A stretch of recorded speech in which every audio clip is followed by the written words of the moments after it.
Tuħta dawl fil-lejl ta' bejn il-ħadd u tnejn propju fis-sija ta' filgħodu kien ikkawżat minn interruzzjoni fl-interconnector kawża tal-maltemp qawwi fis-Sqalija. Inġiniera tal-Enemalta ħadmu bla waqfien biex f'madwar 2.5 il-pajjiż kollu reġa' kellu l-provvista tal-elettriku. Dettalji ċari dwar dak li seħħ ingħataw f'konferenza tal-aħbarijiet tal-Korporazzjoni l-Enemalta. L-inġinier Jonathan Sherry fisser fid-dettall dak li ġara fis-Sqalija. Parti kbira minn netwerk Taljan, il-grid prinċipali, speċjalment fis-Sqalija, hija magħmula minn overhead lines u dawn huma esposti għat-temp fosthom sajjetti.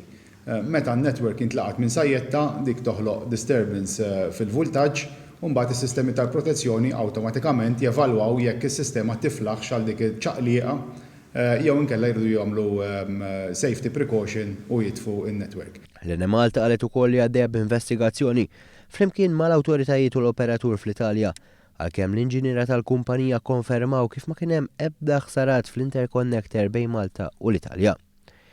Jirriżulta li fil-ħin li intefa' bħala prekawzjoni l-interconnector kienet jiġġenera 148 megawatt minn madwar 200 li kienu qed jintużaw fil-pajjiż.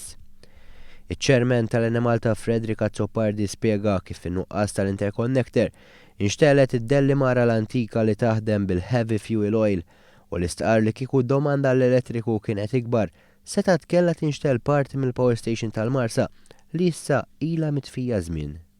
Miżuri estremi ta' dan it-tip ikunu evitati la darba l-impjant tal-gass ikun qed jaħdem għal kollox għaliex dan se jagħti iktar sigurtà ta' provvista.